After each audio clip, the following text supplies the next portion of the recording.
O significado maçônico do silêncio.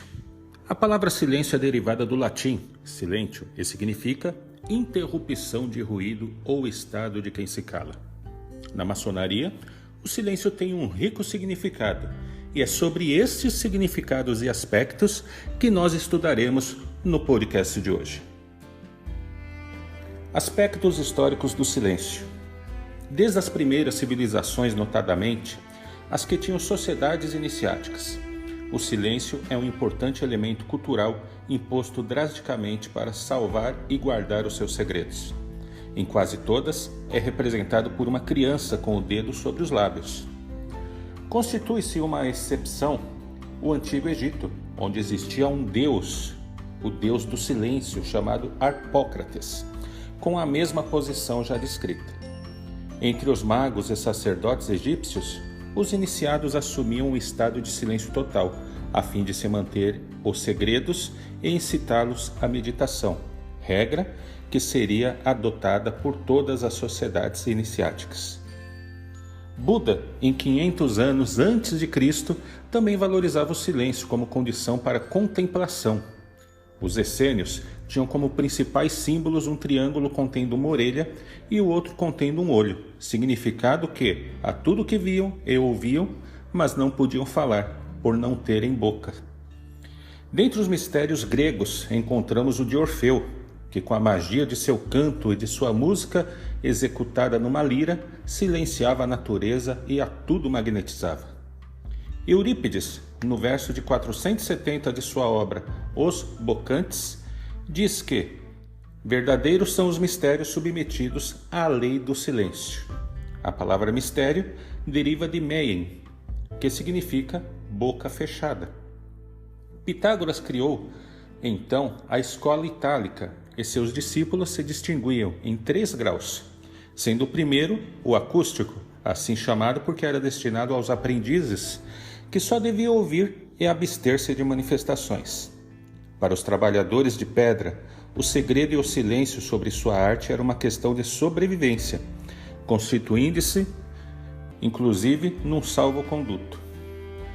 Os monges da ordem de Cister tinham como uma de suas principais regras o silêncio para a reflexão. A Grande Loja Unida da Inglaterra adotou, após sua unificação, a legenda Audi Vititasse, que significa ouça, veja e cale-se. Como podemos perceber, temos inúmeros exemplos da importância do silêncio ao longo da história e ao longo de nossa sociedade. Aspectos constitucionais. Os primeiros catecismos maçônicos do século XVIII diziam que 3 pontos particulares distinguiam o maçom, que eram a fraternidade, a fidelidade e ser calado, que representavam o amor, a ajuda e a verdade entre os maçons. As old charges, ou seja, as antigas obrigações, pregavam o silêncio, a circunspecção e a compostura durante os trabalhos. A Constituição de Anderson pregava a prudência e o silêncio, notadamente em relação aos profanos.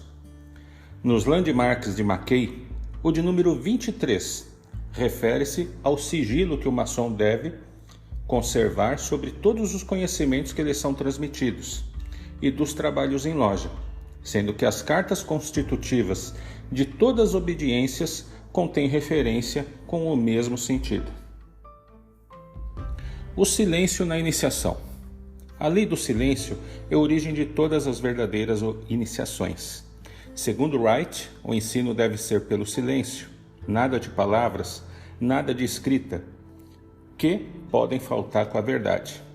É na câmara de reflexão que o silêncio assume sua maior importância, pois o candidato talvez não tenha há muito tempo uma oportunidade igual de ficar a sós.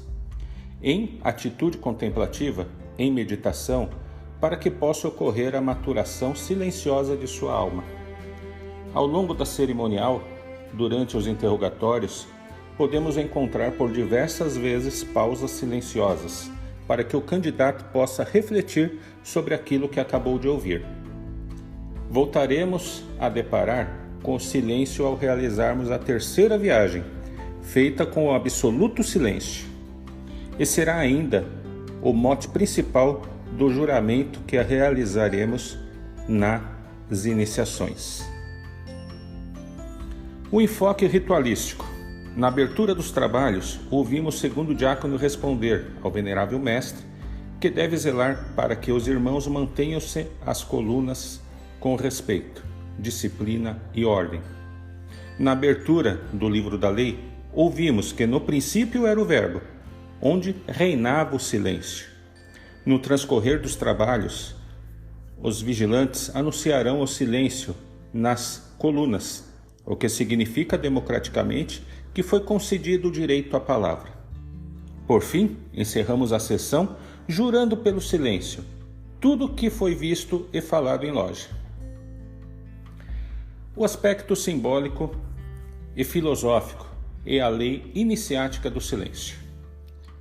A lei do silêncio nada é mais do que um perpétuo exercício do pensamento. Calar não consiste somente em nada dizer, mas também em deixar de fazer qualquer reflexão dentro de si, quando se escuta alguém falar. Não se deve confundir silêncio com mutismo. Segundo Aslan, o primeiro é um prelúdio de abertura para a revelação, o segundo é o encerramento da mesma. O silêncio envolve os grandes acontecimentos, o mutismo acaba escondendo. Um assinala o progresso, outro a agressão. Dizem as regras monásticas que o silêncio é uma grande cerimônia, pois Deus chega à alma que nela faz reinar o silêncio, mas torna mudo o que distrai em tagarelices. Os mistérios, então, na maçonaria devem ser velados em silêncio, pois em relação ao mundo profano nossos segredos existem com o objetivo de não poluí-los pelos que não se encontram preparados para entendê-los.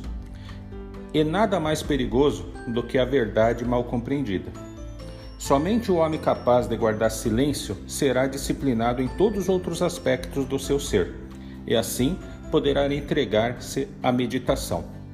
Enfim, meus irmãos, o silêncio é a virtude maçônica, que desenvolve a discrição, corrige os defeitos e permite usar a prudência e a tolerância em relação aos defeitos e falta dos semelhantes. Para encerrar, os maçons se reúnem em templo, e o templo representa a fortaleza da paz e fortaleza do silêncio. Isaías, capítulo 30, versículo 15.